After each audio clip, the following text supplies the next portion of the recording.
mumeze mute bantu banje? Uyu munsi tugiye kurebera hamwe ibintu bitanu, ni kimwe nk'ibisanzwe kugira ngo tubitindaho. Tugiye kurebera hamwe ibintu bitanu buri mugabo wese wo kwisi, cyase niba ushaka kuba umugabo, ibyo bintu ugomba kuba ufite n'ubumenyi butanu kugira witwe umugabo nyamugabo. Ni ibintu ugomba kuba ufite kandi uhora bikamiritsemo, ubizi neza, ubikora neza kandi ubyubahiriza.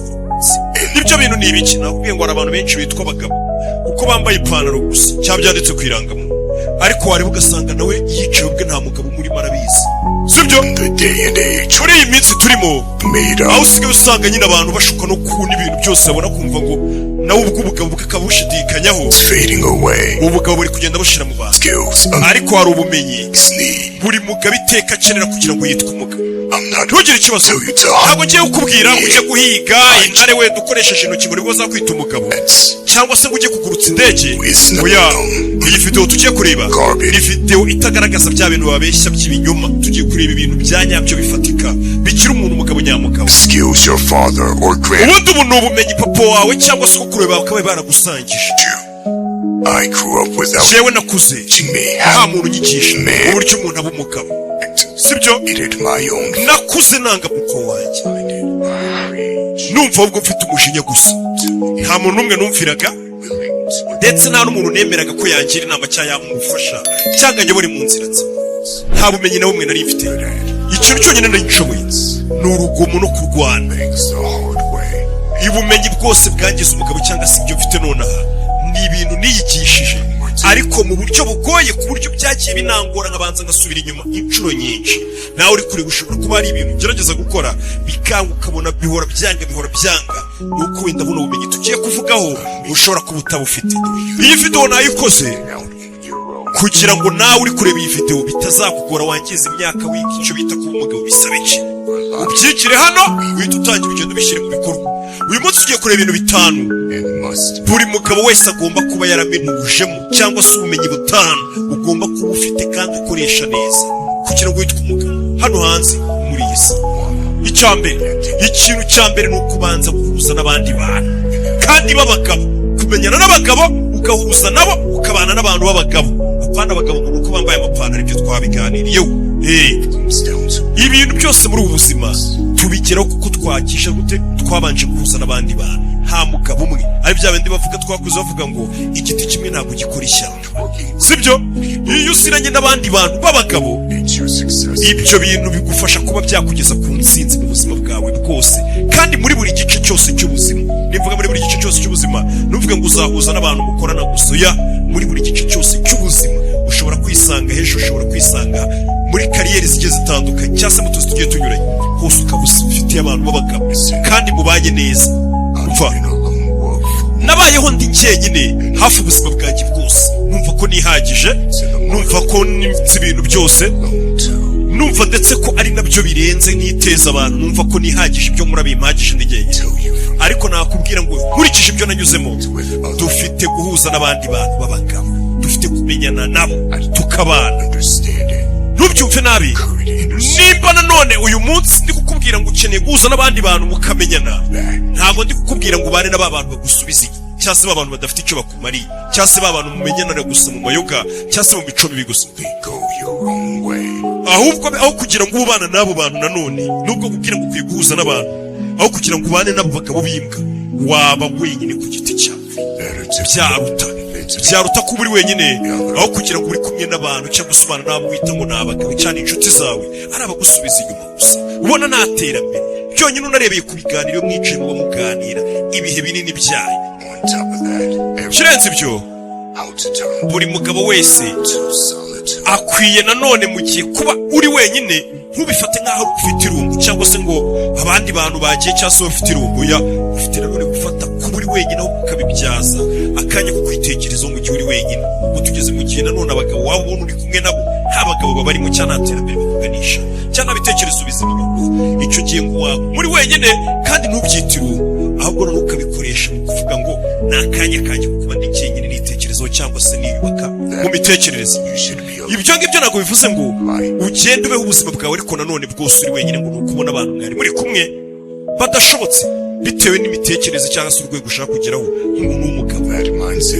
Iyo mitekerereze yo kumva ko ukwiye kuba uri wenyine ubuzima bwawe bwose, abantu nta kintu bashakaho wihagije, ibyo bintu bizagusubiza inyuma mu buryo bumwe cyangwa se ubundi. Igihe umuntu abona afite udufaranga two kurya cyangwa afite imitungo akumva ko yihagije, ibyo ngo ntabwo ari byo. Igihe icyo ari cyo cyose bizagusubiza. Ukwiye guhuza n'abandi bantu byambera kose muri isi turakenera, kuko amahirwe menshi buriya n'utuzi twinshi bituruka ku bandi bantu.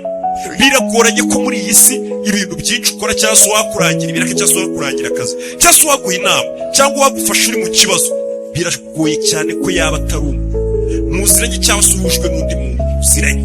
Akenshi ibintu byinshi n'amahirwe menshi bituruka ku bantu mwagiye muhuza cyangwa mwagiye mumenya cyangwa mwabanye. Abantu benshi rero babifata uko bitari, iki cyane cyane iyo bigeze mu guhuza n'abantu cyangwa se kubana n'abantu. Abantu benshi mukurikiye ino video muri gutekereza ko ndi kubabwira ngo mukeneye guhura na ba bantu bafite amafaranga, ngo baraturi kumwe n'abakene, ariko bashobora kuba ari abakene ariko bafite ibitekerezo. Abantu ndi kukubwira kumenyana nabo b'abagabo ntabwo ari uko ndi kukubwira ngo ni ba bandi bafite amafaranga gusa zangagari ngo tumenyane n'abakiri. Oya, hano ngo nicyo kintu abantu benshi bakunze gukosereza mu kumva ngo ndi kubabwira cyangwa se ukwiye kumenyana n'abantu bafite amafaranga menshi gusa. Ibyo ngibyo ntabwo ari byo. Mukumva ko mukwiye kubana nabo gusa mubakeneyeho inyungu mubakuraho, ngo nibwo mwitwa ko muri kubana n'abagabo. Ibyo ngibyo ahubwo aho kubikora, ahubwo tangira uyu munsi wa none wige gukorera abandi bantu, gufasha abandi bantu mu buryo kandi bufite ubusobanuro bufatika. Iyo ukomeje gufasha abantu benshi kugera ku byo bifuza mu buzima bwabo, niyo we nta kintu waba urageraho gihambaye, ngo biriya bintu iyo ukomeje kubikora n'umuntu ko ari ufasha gukenera ukamuha, yaba ari ibitekerezo yaba ari amafaranga bitewe n'icyo agiye kuyakoresha, ibyo bintu ukomeje gufasha abantu kugera ku byo bifuza. Iyo ufashije abantu bahagije kugera ku cyo bashaka muri iyi si, cyangwa warazamuye abantu benshi, itegeko ry'isi rivuga ko uko byamera kose nawe icyo wifuza mu buzima uba uzakigeraho. Iyo wagize neza mu isi, waragiye ufasha abantu benshi, niyo we wajya ubafasha bakakurenga, bakaba ari abantu bari hejuru ubona barabonye amafaranga n'ibiki, uko byamera kose icyo nawe ukeneye ngo muri iyi si niko isi ikora uba uzakigeraho. Uko ni ukuri. Urumva wafashije abantu hirya no hino, aho wagera hose ntabwo waba uri gufasha nawe ugize ikibazo. Vuba se cyangwa bitinze, ntukajye wicuza ko hari abantu bafashije wenda ubu ngubu utari kubona umusaruro wabyo. We komeza ukore neza gusa, vuba bidatinze nawe uzaba umutsinzi. Tujye ku kintu cya kabiri, amafaranga. Turi kuganira ku bintu bitanu ugomba kuba waraminujemo mu mutwe wawe bigufasha kuba umugabo muri iyi si, ukavuga ati icya kabiri tugezeho n'amafaranga. Kugira ngo ugire icyo ugeraho muri iyi si, abantu bajya bavuga turiya muntu aricyo ugezeho, ugomba kuba ufite amafaranga kandi ubasha gukontorora amafaranga. Hari ukuntu umuntu ashobora kuba afite amafaranga ariko atayakontorora. Ugomba kuba ufite amafaranga. Ugomba kumenya ukuntu wikura mu madeni. Ugomba kumenya ko ugomba kuba ufite udufaranga two gukoresha mu tuntu twa buri kanya, tuno tubazo duhura hano ku isi. Ayo wishyuye inzu, wishyuye amazi, watanze minerivare cyangwa se wambaye, wagize udufaranga nk'uko ugomba kuba ufite. Nanone umuntu w'umugabo ugomba kugira udufaranga tugufasha kugira ngo batakunyuzamo ijisho, niko bavuga. Utwo dufaranga ugomba kutugira. Ikindi cya gatatu, nitugamba turi kuganira ku mafaranga, ugomba kumenya gushora amafaranga. Ibintu byo kubika amafaranga mw'abantu mukurikiye ino video bireke. So umuntu abitse miliyoni n'amamiliyoni kuri konti cyangwa se 200 ngahe adashaka kudushora. Mwige gushora amafaranga kandi neza. Iteka ubundi bavuga ko ngo kubona amafaranga bura ntabwo bitandukanye cyane no kubona umukobwa mwiza. Ino magambo batubwiye, iyo wirutse ku mukobwa ukamugigira ukamwibanda ukavuga ati uyu muntu ngomba kumugigira paka dukundanye, mbega ugatuma utwe ukamwiruka wo wasaza umwandikira uhamagara wirirwa umwiruka inyuma, uwo mukobwa iteka kenshi bikunze kurangira no kubona mu muzika atuye nta mugabo muri makaguhuka. Ngira ngo murabizi, iyo umukobwa abona umuntu amwizirikaho cyane yarabaye nk'umusazi agira akaguhuka. Ariko iyo uzi ibintu wakora kugira ngo umukobwa akubone abone kuri umuntu kuko nawe akeneye, abone kuri umuntu w'umugabo ari we muhungu ahubwo akeneye, umukobwa icyo gihe uramukura akiza. Ntabwo ari ngombwa ngo uce uhora umwirukaho. Ibyo byo mumaze no kubimenya cyane. Ati amafaranga rero nayo ameze nk'abakobwa. Usanga umuntu abyuka mu gitondo yiruka ku mafaranga, ariko ukabona imyaka ishize ari myinshi cyane, ukabona umuntu ubuzima bwe ntibuhinduka. Ukabona umuntu ahora yiruka ku mafaranga, yiruka ku kazi kamwe, ukabona amaze imyaka 10 agikora ku kazi, nta kintu kimwe ubuzima bwe burahinduka. Mbega amafaranga uri kwiruka umeze nk'umusizi. Ari nabyo twavugaga bijyanye no gukurikira umukobwa. uburiya amafaranga ushobora kwicara neza nk'umuntu udukurikiye ukicara ugategura neza ukareba ikintu wakora amafaranga akinjira mu nzu ibizanira wiyicariye hamwe bitewe n'ibyo wateguyemo n'uburyo wakoze ibyo ngibyo tukabihuza n'uko nguko twavuga gukurikira umukobwa iyo wicaye umukobwa ashobora kwizana bitewe n'uburyo yerekamo cyangwa se ibyo ukora cyangwa se uburyo uvugamo bitewe n'imitegurire yawe kandi utamwiritse unyuma wabaye nk'umusazi utanamuhaye ibyo akeneye byose akiza ariyo mpamvu bakubwira ati amafaranga uburyo bwiza bwo kuyabona ntabwo wiruke ku mafaranga cyane umere nk'umusazi yabo utegura uburyo amafaranga azajya yiza kandi nanone ukora cyane bitavuze ngo utuje gukora ariko se uri gukora iki ugomba kumenya kureshya amafaranga akizana ati mu minsi iri imbere ndashaka kuzabakorera videwo y'uburyo twabonamo amafaranga uburyo amafaranga twayareshya akajya yiza kandi twakoze kandi tutabaye nk'abasazi ngo tuyirukeho kugira ngo ibyo ugiye ubona ukabona ubyuka nijoro cyangwa se yiriwe mu mayobo ukabona kurusha amafaranga atanakora cyane ibyo bintu nabyo mukwiye kumenya hari abantu bazi kureshya amafaranga ibyo mukicara ukitekereza ibyo ni ibyawe ati va bidatinze kora subscribe tuzaganira uburyo ki nk'abagabo twabonamo amafaranga kandi mu buryo butatuvunye cyane tuzajya tuyareshya akizana ibyo bizaba kora subscribe na like kugira ngo icyo gihe cyose kandi no kukazogera nitujya kuri icyo kintu cy'amafaranga aziza ushobora kuvuga ati seroki wafite yayi kuboneza amatwi muri kano kanya urumva ko urugendo rukomeje mu kuyabona cya gatatu ugomba kwiga kwirwanaho nimba ushaka kwitwa umugabo hano hanze ugomba kwiga kwirwanaho umugabo buriya afite inshingano muri we ukimara kuvuga ukumva ko uri umuntu w'umugabo cyangwa se nimvuga umugabo n'abagore badukurikiye babyumve namwe birabareba ubu ngubu nta bintu byo kuvuga umugabo n'umugore kuko icyo umugore yakora n'umugabo yagikora ninkomeza kuvuga umugabo ntimugire ngo abakobwa cyangwa abagore murahejwe mwese muti kuvuga umuntu muri rusange ati umuntu w'umugabo cyangwa se mwese ikiremwa muntu ugomba kuvuga ukahita wiremamo kuba intwaro y'ubwirinzi kandi ukarinda umubiri wawe kuko n'ubundi uko byamera kose buriya inkingi ya mbere yo kwitwa umugabo ni ukuba uri umurinzi buriya ikintu cya mbere nimba uzi ko uri umugabo waravutse ukaba umugabo inkingi ya mbere kwita kuri umugabo ni uko ugomba kuba uri umurinzi kuba umurinzi rero ni ukuvuga iki ni ukuba ngo ushobora kuba wakwirinda ubwawe warinda abo ukunda wabarinda inzara ntabwo ari ukuvuga ngo barinde byo kubarwanirira ngo barinde ikibuya kuba wabarinda inzara wabarinda guseba wabarinda muri rusange ijambo kurinda nawe ugenda wongeraho n'ibindi byose ushaka ukivuga uri umugabo ufite inshingano zo kwitwa umurinzi ukarinda umubiri wawe ukarinda ibitekerezo byawe ariko nanone tukwiye no guhera ku mubiri wawe ukora siporo ukarinda uwo mubiri wawe ukageza mu mutwe ukirinda kugira ngo uzabashe kwirinda nawe ubwawe n'uburyo bwo kurinda abandi bagukikije yaba ari umuryango wawe yaba ari inshuti zawe cyangwa se n'abandi bose ukunda yaba n'igihugu cyawe ukakirinda ugomba kuba uzi kwirinda gusa nanone iyo tuvuze ngo ni ukwirinda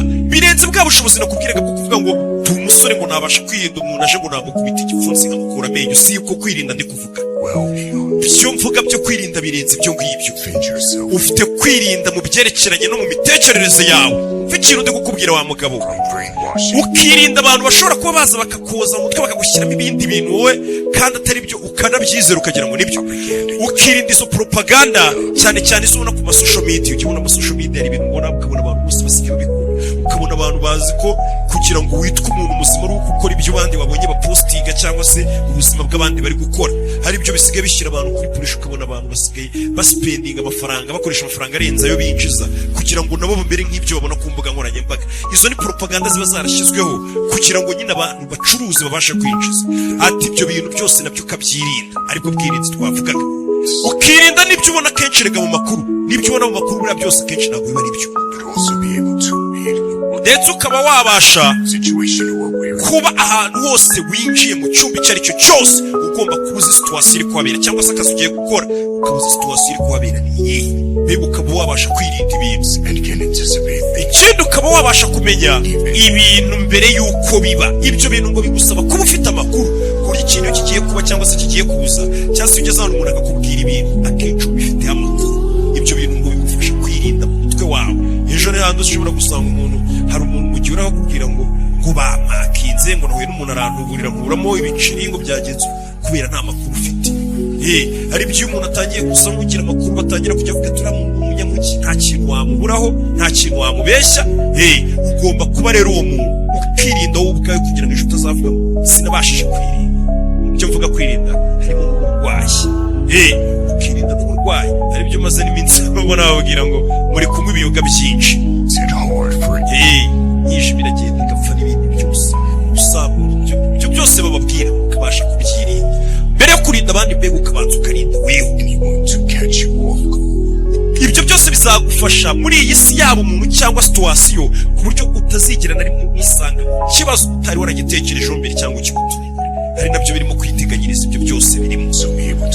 Ibyo ngibyo rero bigufasha akanya kariko kose kwirinda mu byerekeranye none n'ubwenge, ku buryo n'uburyo ubonamo abantu cyangwa se ubonamo ibintu abantu bakora cyangwa se ibitekerezo by'abantu, ugomba kubikoresha ku buryo utazumva ibintu nabi cyangwa se ukananirwa kwikura mu kibazo bitewe no kumvisha ibintu nabi.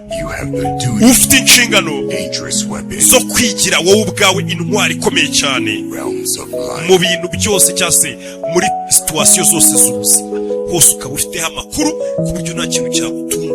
Umuntu arava mu kazi ke yakoraga cyangwa ubuzima abayemo, yagera mu yindi karitsiye cyangwa se yagera ahandi hantu ukahita ubona abaye ndajya abaye umujangwe. Ibintu byose biramucanza, akeneye abantu bamusobanurira akantu kandi yafata telefone yajya ku mashini ibintu bikamucanga, akeneye abantu babimufasha. Ibyo byose ugomba kuba ushobora kubyirinda. Niho iyo udafite amakuru abantu bashobora kuguhera bakurya, bakubeshya, bagutuburira. Ugomba kuba mu bintu byose bibera kuri iyi suzi, ugomba kubifite amakuru, utitaye ngo uri umuntu mukuru ufite imyaka ngo myinshi kubera ngo n'iby'abana batoya. Oya, ugomba kuba byose ubifite amakuru. Nimba ari n'izo mbuga nkoranyambaga abana bariho, wowe ukumva ngo warakuze, ukuzi bakoreraho ibiki, zikora zite? Ushobora gusanga umwana wari kwiyandarikiraho cyakoreho n'ibintu bibi cyane. Abantu benshi bafite ukuntu bakunze kumva ko ngo batakagize ubushobozi bwabo, batekereza ko ngo njyewe ngiyo narakaye ngo ibintu nshobora guhita mbikemura ako kanya ngo nzi kwirinda, ariko si uko bikora. Ntabwo akenshi tuzamurwa n'ibyo duteganya kuzakora, wapi. Ahubwo nanone buriya n'ibyo tugerageje gukora tukagwa tukisanga hasi, ujya uba warateganije uvuga ati nisanze hasi iki kintu cyanze nakivamo gute? Ibyo bintu rero ugomba guhora witoza buri kanya. Ari byo bakubwira bati buriya ushaka amahoro witegura intambara.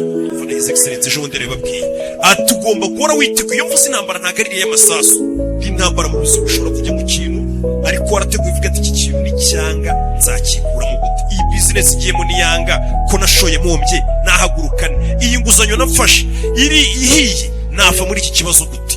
Ibyo byose ugomba kuba warabyiteguye. Ariyo mpamvu ngo umugabo agomba kwitwa umurinzi, ukabyirinda mbere y'uko biba ibyo byose. Tujye ku cya kane, ugomba nanone kuba uri umuhanga mu byerekeranye no kuvugana n'abantu cyangwa se kubabwira icyo ushaka kubabwira, bose b'ingeri zose. Ubwo ni ubumenyi bwa kane umuntu w'umugabo agomba kuba afite kugira ngo yitwe umugabo, kuba ushobora kuvugana n'abantu bose ukababwira icyo ushaka bakacyumva, kandi nanone kikaba ari ikintu kizima. Ati nimba utazi kuvugana n'abantu ufite ibibazo kugira ngo uzitwe umugabo birakure. Uvugane n'abantu babibone bavuga ati umuntu afite ibitekerezo. Icyo kintu ugomba kumenya ko ubwo bumenyi hari ahantu benshi babyigisha, bashobora kwigisha kuvugira imbere y'abantu, kuvugana n'umuntu. Ibi byose nabyo tuzabikorera video yabyo, zanabahuza n'umutoza muri byo cyane cyane. Buri muntu wese agomba kuba umuhanga mu byerekeranye no kuvuga, cyane cyane iyo ushaka no kwitwa umuyobozi. Buriya ngo umugabo wese ahantu arakwiye kwitwa umuyobozi cyangwa yifuza kuba umuyobozi. Ushobora kuba umuyobozi w'igihugu, ushobora kuba umuyobozi w'umudugudu, ariko ushobora kuba umuyobozi w'urugo rwawe, imbere y'umwana wawe umuyobozi, ibyo murabizi, imbere y'umugore wawe. Nanone umugabo hari ukuntu bamwita umutware w'urugo. Buri muntu wese akenshi, nimba uzi kuba umugabo, akenshi kugira ngo ube umugabo bigusaba kuba ushobora kuvuga. Umva neza nkubwire rero, hari ubwoko bugera muri bune bw'imikominikire abantu bavugamo cyangwa se bamenyesha bashobora kugaragariza abantu icyo bashaka kuvuga cyangwa ibitekerezo byabo.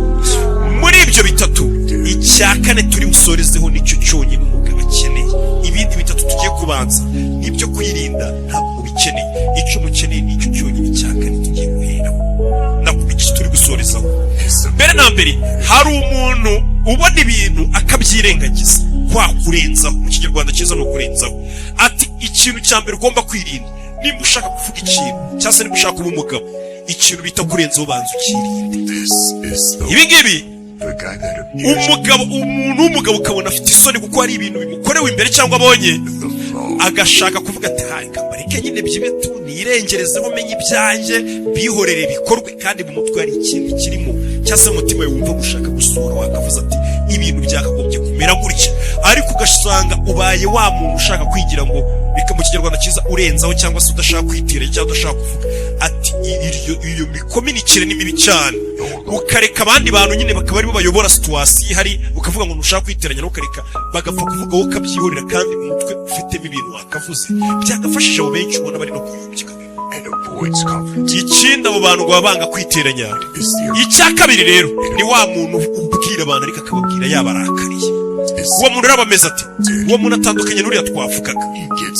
Uwo muntu ni umuntu ushobora kuba yaza akababwira ko ibintu ukora kandi bigakorwa, ndetse ariko uwo muntu akabibabwira mu buryo bubi yabarakariye, ari kubwira tuvuga abakozi be, ari kubwira umuryango, ari kubwira abantu ati ibintu dushaka ko bikorwa gutya. Wa muntu warigize nari y'inkazi bifukire nyine ahora avuga asa nk'utongana, avuga tuka abantu, abwira abantu nabi.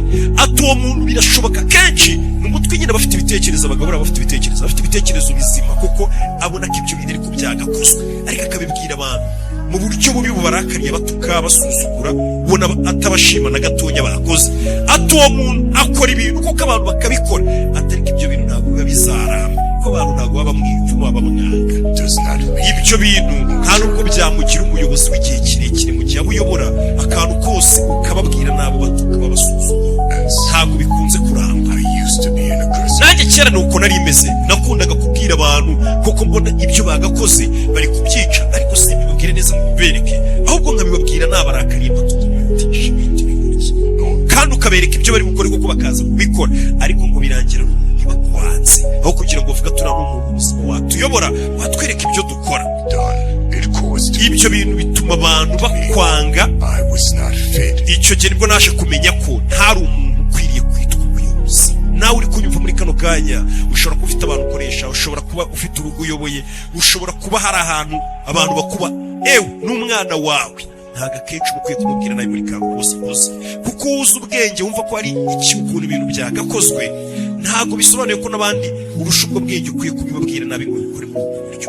Hari ukuntu umukosora ariko utamwiritse ko ari ikigoryi, ari injiji cyane, kuko nawe ibyo bintu ntabwo waravutse ubizi, twese tubyigira hano.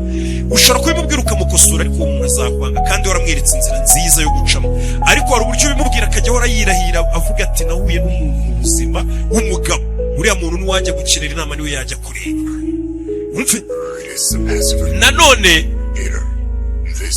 reka nanone tugaruke ku muntu nanone uvanze, ushobora kurakara ariko nanone akaba ari n'umuntu urenzaho. Mbega ni babandi bita ngo nimba twabita iryarya, ba muntu uri hagati aho ngaho nyine uryarya, ntashaka kukurakaza, ntashaka no kukubwiza ukuri, akaba ari hagati aho ngaho, adashyushye kandi adakonje. Abenshi ni nako mumeze mwese muri kuri bino video.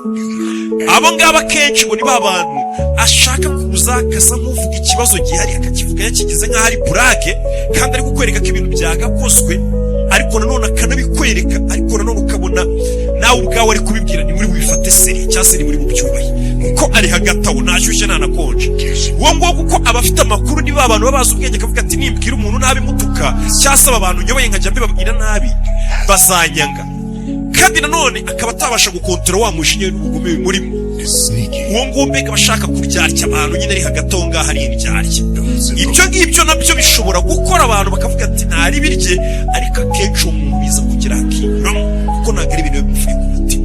Ati ibyo bintu ntabwo ari ibintu byakugira umuntu abantu bivamo cyangwa ubuyobozi by'igihe kirekire. Reka tugere no ku cyanyuma, ari bwo buryo umugabo nyamugabo cyangwa se umuntu wese n'umugore n'undi wese ukwiye kuvuganamo n'abantu, cyane cyane niba ushaka kwitwa umuyobozi cyangwa se kwitwa umuntu abantu bafatira icyitegererezo bavuga ati uriya muntu ni sawa cyane. Ibyo ngibyo uwo ni uri hejuru y'abara bose nakubwiraga.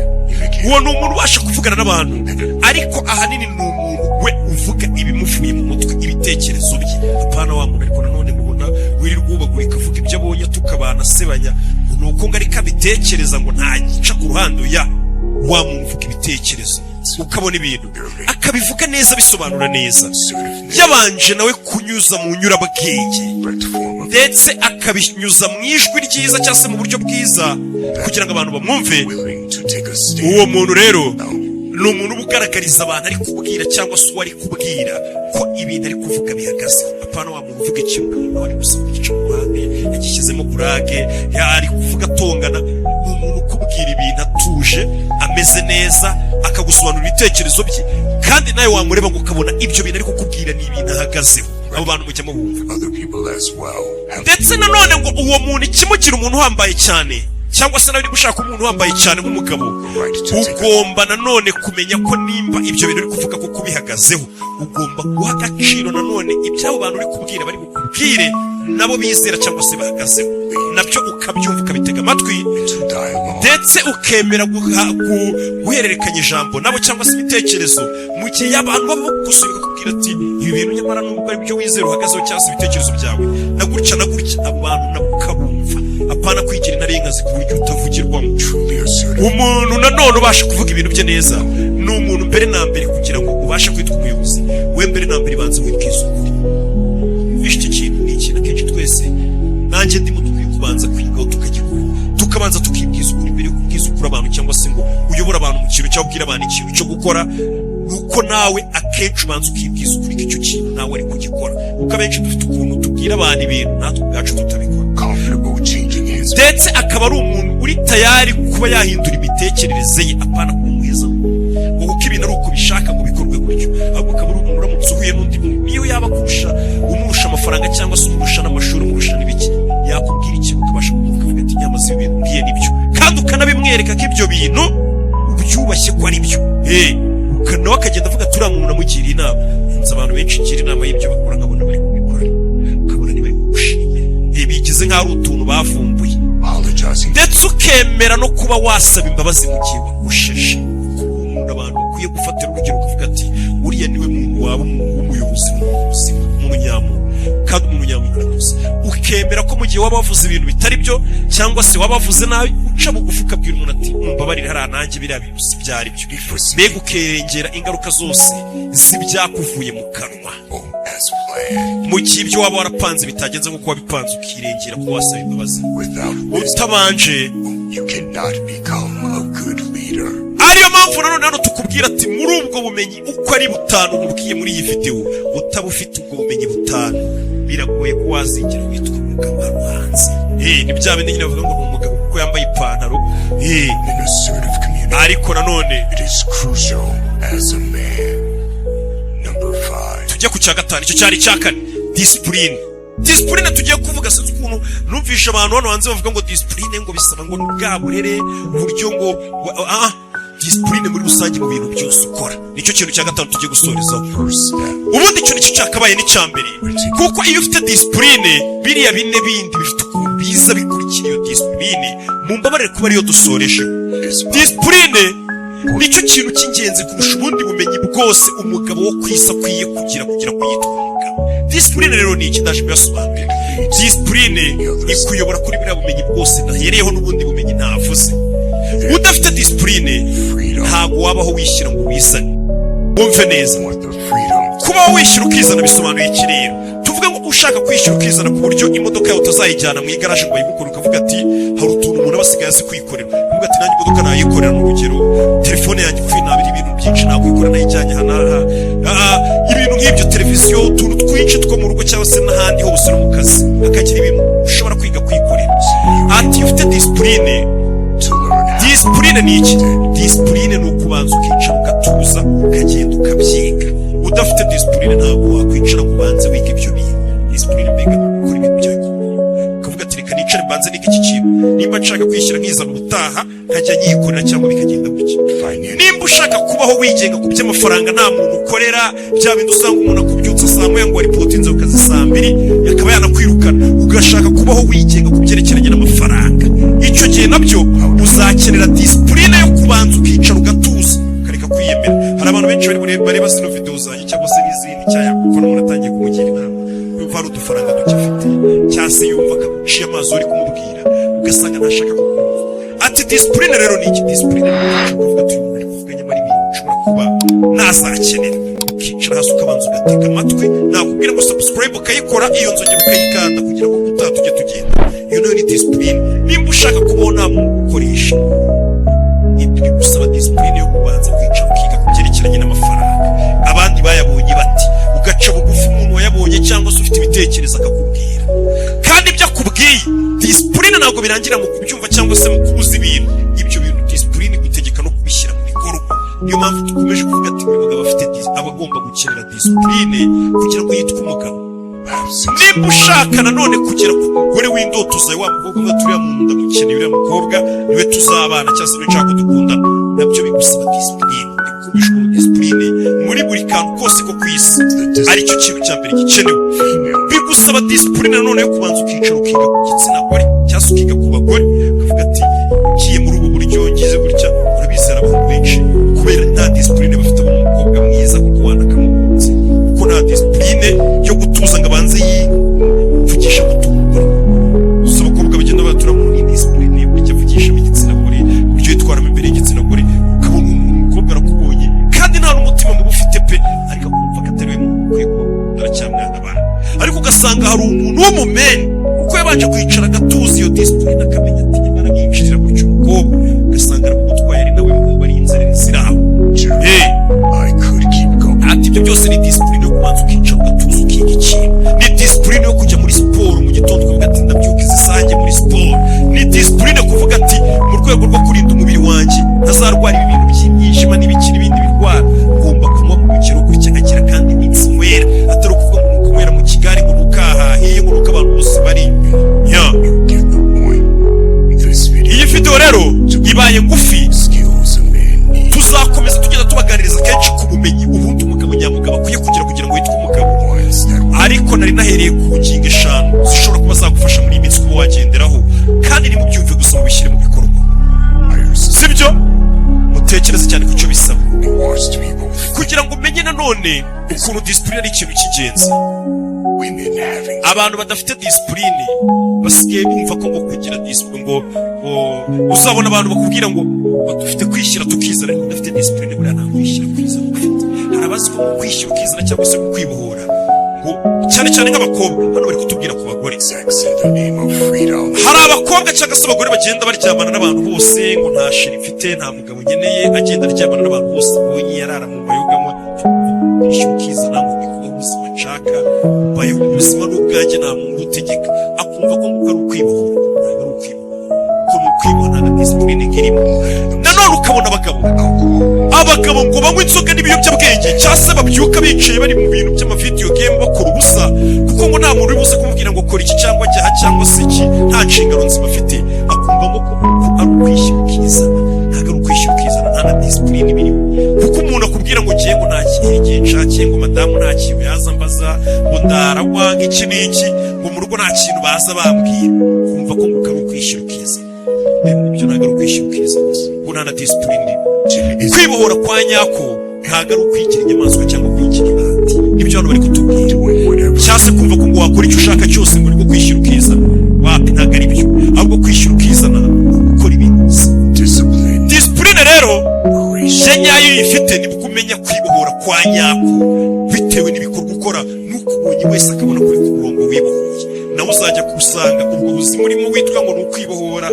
ibizo nzira z'ubugegero ubamo amafuta ukora ayo mayugu uraramo hose wita ngo ni ukwibohora nta muntu waza ugira icyo kubaza ngo icyo ushaka icyo gishakiye ibyo bintu bizagira igihe kubyibohora kakunanire nibwo uzamenya ko discipline waba uyikeneye kugira ngo wibohore mbere kuko umuzi abantu badashobora kwikura ku biyobyabwenge byarababoshye kandi batangiye ngo bumva ari amaniga ngo ewana ngo twibohore mani ngo turi free man wapi ntabwo ari byo ubu bakaba batabasha kubyikura hari igihe uri kwibohora kwa nyako ni ukugira discipline hagati aho rero ikindi nababwira mwibuke gukora subscribe iyi YouTube channel ahanini nashyiriyeho cyangwa se mba ntekereza ko gahunda nini tuyifitiye ari ukugira ngo dutume abantu baba beza kurushaho n'isirega muri rusange tuyisaba ukuntu tutayisanze nimba ushaka kuba umuntu w'umugabo nimba ushaka kuba umugore muzima nimba ushaka kuba umuntu ufite ikintu kizima n'igihugu cyaba kivuga ati igihugu mbamo hari icyo nakimariye cyangwa se umuryango wawe